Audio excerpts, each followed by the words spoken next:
we're not going to say too much because we want the audience to see it. But what do you want them to take away from it without, wanting to throw hands? Yeah. Because we want to throw hands after it. I just want them to have so much fun. We're living in those times where I think joy is needed, and I just want that out there in the world, and I think that this movie is full of it. The movie took us on a crazy ride. The stunts in it, the fights are all crazy. That's what I want. The whole movie provides that. Smiles, laughs, just like a whole bunch of, and yeah, that's what I hope for.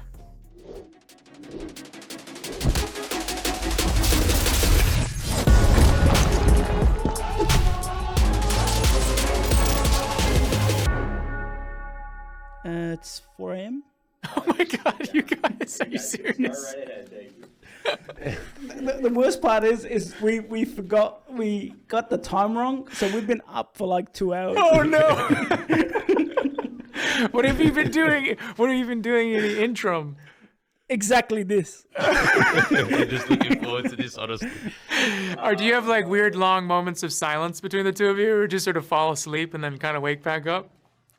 Basically, it's like we've been hyped for this, so that's been our coffee. Yeah. Well, Jake, we have been absolutely huge fans of your work for such a long time, especially with you having such a unique and diverse portfolio when it comes to your craft. And it's crazy. I was just telling them, like, 5-year anniversary came up for that whole late show incident that you did, and blew up my socials. And after that point in time, I'm like, our planets aligned. And I met you back in, where was it? Chicago, I think it was. Where we were in, was that Chicago? Ace. Yeah, at Ace. Yeah, it was Chicago. Yeah, I met you, and I'm like, I'm not gonna talk to him about his work. I'm just gonna say what's up. But well, I mean, but the now feeling, the feeling is mutual, and you're like, have always been so kind and generous and so helpful. Like, I mean, like you did supporting.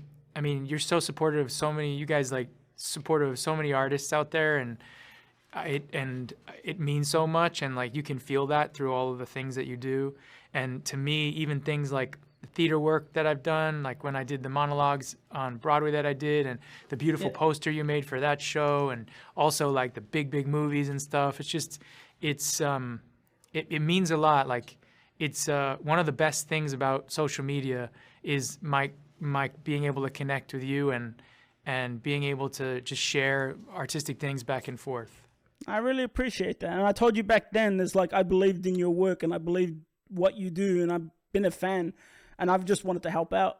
And that's what, as you said about social media, it's like you help the people you like, and you can do it, and they help you back, and you've done tenfold on my behalf. Like you just saying you created an alter ego for me, like not on purpose, but you created one, and it's like, and it's still blowing up to this day. So I thank you. Anytime, I'm equally grateful, man. So much. Appreciate it.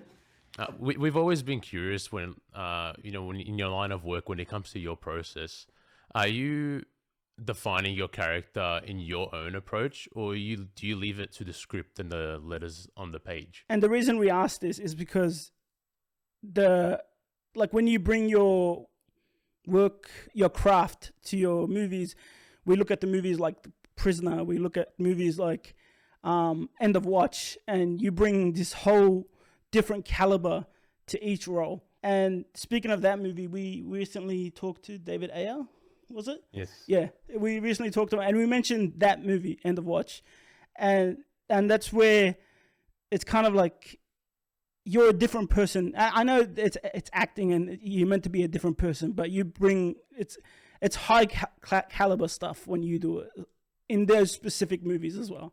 Well, I mean, to me, I think it really depends, One thing I've learned from really starting in the theater in a lot of ways, and that mentality, is that there are these classics that you can interpret, right? The word doesn't change.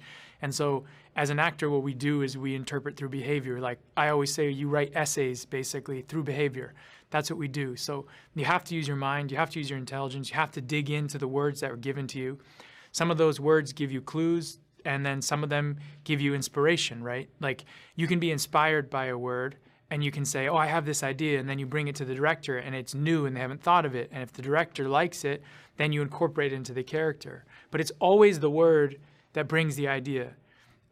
It's always not only the word itself, but like sometimes the spaces in between, and they inspire you. And so to me, I've created characters based like completely, I've like word for word, and even like a movie like Nightcrawler, this movie I did, like the character was so specific in how he spoke. And for a long time, I couldn't figure out how to even get my mouth around him, It was like, how do I say this? And slowly it started to guide me, and it started to guide me into what the character is supposed to be. And then there are other times where you feel a character in a different way, like something like Prisoners, for instance. Denis Villeneuve and I, like, as I discussed it with him and as I discovered stuff, I suggested things to him and the writer. And I thought, the stuff with the tattoos, my character has tattoos you don't see and things like that. He was written a bit more straight-laced as a character. And I wanted to make him more of like a question mark. So we then sort of started to move in that direction. So, I mean, really to me, there's inspiration everywhere, as you guys know. It's everywhere if you want it to be, if you listen carefully enough. And I just sort of try and do that. Okay, the internet has just failed us. So pause 1 second, please. Oh, well, that's no surprise. No. You can keep going. You got back fast. Guys, it's cool. We'll do this in 2 hours, okay? So we'll be back. Just stay where you are. We'll stay right here. Oh, okay. Oh, okay, cool. Okay, cool. Do you hear me, right? Do you hear me? Yeah, we can. Yes, Okay, cool. Yeah. There's nothing better than this happening at 4 in the morning. Yeah. I don't know if you covered it because we went offline. But so you get inspired by reading the script. So that's how you evolve your character, right? Yeah, it always is. It does come down to the word. Always to me, and it will always show. Sometimes I'll have an idea that has nothing to do with in the script, but like the dialogue will always give me clues, or where the writers set a scene. I'll visualize something, and then I'll think about an idea, and then I'll bring it to the director. I mean, there's so many ways. Like inspirations, it can be from anywhere for me. But yes, the word is very important. What was it like working with a real MMA UFC champion, Conor McGregor? What was it like? His personality is unhinged, so in a good way. So I don't know. Like when I watched the movie, I felt like he wasn't acting and he was just beating the crap out of everyone. That's what I thought. Well, I mean, on set he was very professional. On set he was great. I think what he had to do is unlearn how to actually fight, and which is a weird process. For me, I know how to not fight. I know how to fake fight, and I've learned how to do it. And for him, it was like really teaching how the angles are a different type of angle. Like he's like, you want me to throw it off of the face, like so slow. That was really interesting, but also at the same time, really wonderful working with a professional who understands the physical movement in millimeters.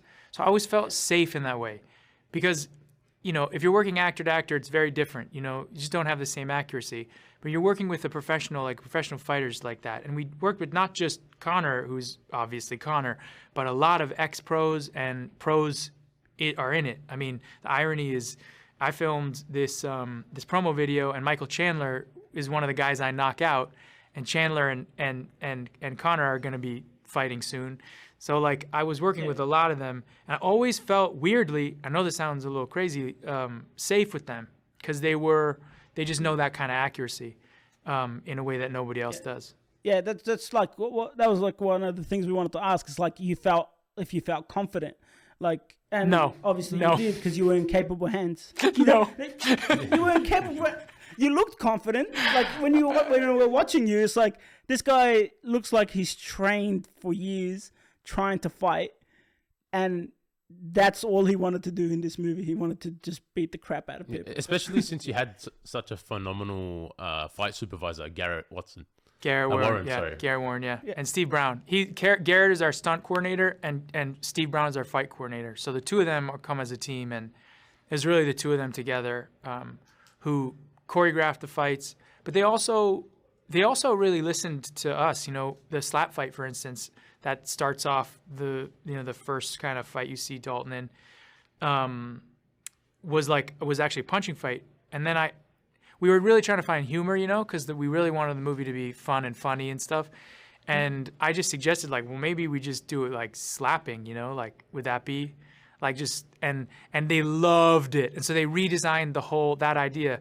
So like, we were constantly bringing ideas in. I mean, for me, my confidence in front of, in those moments come from the fact that, when Connor when I first spoke to him, first time I met him, he said, I'm a white belt in this craft, like in the craft of acting and in filmmaking, and I'm here to learn. And I think mixed martial arts brings that at its best, at its highest level, a sense of humility, in that space. And I was really impressed by that idea. And so when I met him, I thought to myself, okay, I have a similar amount of experience in what I do. So that first face-off between the two of us is kind of me holding that space, like maybe I'm not that fighter in the same way physically, but at the same time, the experience I have in the job that I do, I was holding, and I knew I had it because I've been working for a long time. So I tried to emulate that against somebody who is, as formidable as he is. Yeah.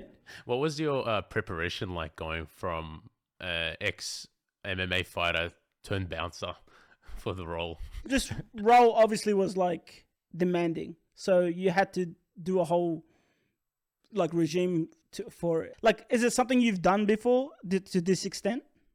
I've always been very physical, and I've always believed that taking care of myself. Like, I love it when I see your gym shots and your gym videos. So awesome. I always feel that, it is such a helpful thing, not just physically, but mentally, and it has always been a friend to me, being able to have that outlet. So I always try and stay in that space. And I also believe I feel it even more as I get older, you need that instrument that you use, and as actors, for instance, this is the instrument we use, right? Yeah. To try and keep it in that space. So I did a lot of training for instance, with David Ayer, Friend to Watch. Like, that was the first time I did any MMA training. And we were very physical in that movie. And we got in really great shape. And then when I did Southpaw, this other movie, I learned how to box, and but this is a whole different thing because also I'm at a different age, right? And you want to make sure that when you're doing these stunts over and over again, not only does it work aesthetically, but you also keep yourself from injury. So yeah. I put a lot of time into the preparation, and I had an incredible team. I had to stay under a certain number of calories and eat the right foods, and so, and I had an incredible trainer, and I had, it took a village, honestly, and I am so grateful to all those people. I love them all, and they're so incredible at their jobs, and the result of all their work is what's on screen.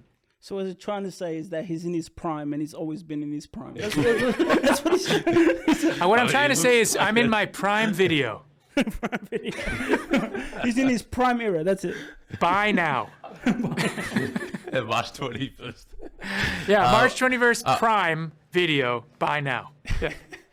We were actually really curious for your fans out there and even our fans. Is there anything that you would like for them to walk away with after watching the film? Because the movie took us on a crazy ride. Especially, I was just telling them about the POV cameras, when they're fighting. Yeah. It's that was just that just blew me away. The stunts in it, the fights all crazy. We can't wait. We're not going to say too much because we want the audience to see it. But what do you want them to take away from it without, wanting to throw hands? Yeah. Because we want to throw hands after it. I just want them to have so much fun. To me, the movie was about fun. When Doug Liman and I first met about it, and we've been friends for 15 plus years, when we first met, it was about that. It was about our friendship and the joy we have when we're with each other and bringing that into a movie. And when he came to me, he was like, I just read the script. They're doing a reimagining of Roadhouse, and I was like, I'm in. Literally, I've never said that about anything. I was like, I'm in. And I think it was just because I could feel the fun of it, and I could feel what it would bring to people. Like, I saw that trailer, for instance, months before, and I couldn't wait for people to see it because I was like, I knew it would bring people joy. And the movie will only do that 20-fold. So to me, that's what I want people to walk away with. Like, we're living in those times where I think joy is needed, and I just want that out there in the world, and I think that this movie is full of it. Like, even as the movie, you enter it, and then all of a sudden you're like, okay, where are we going? And then all of a sudden Connor arrives, you just go for this, like that's what I want. The whole movie provides that. And smiles, laughs, just like a whole bunch of, and yeah, that's what I hope for. Well, we appreciate it. I took away from the movie, I want to create Dalton versus a whole bunch of fantasy matchups. So I will be doing that like later on. I love that. Yeah. But I appreciate you taking the time, man. I know you're busy. We're like half asleep because we're about to die. I appreciate you guys taking the time. I know you're half asleep, and I know that I'm busy. We're happy, man. It's been a pleasure. Honestly, we've been really looking forward to this. So thank you love so it. much. And we finally got to talk. Hopefully you come out to Australia, or I'll see you in the States. So whatever it is. Absolutely. I'm like, meanwhile, get some rest. Sending you guys great energy and love, and just go to bed. Just go to bed there, Go to bed. Yeah, well, right here. After we turn off the camera, we just go. Okay. Yes. Awesome. Thank you so much again, Okay. Jake. Have a great rest of your Bye, day. you guys. Bye-bye. Have a good one. Thank you again, Jake, and thank you for this film. For anyone out there wanting to check it out, it comes out March 21st on Prime only. Yeah, get your popcorn ready, get your fists up, and tune into it, and let us know what you think. Let me guess. Threaten me. Tell me to get out of town. I get the impression that you can't be threatened. Once Knox is on the job, it's over, baby. It takes a lot to get me angry, but when I am, I just can't let go.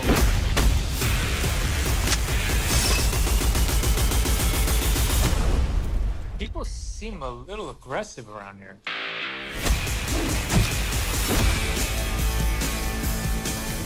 Is that one a friend of yours? No, I just broke his arm.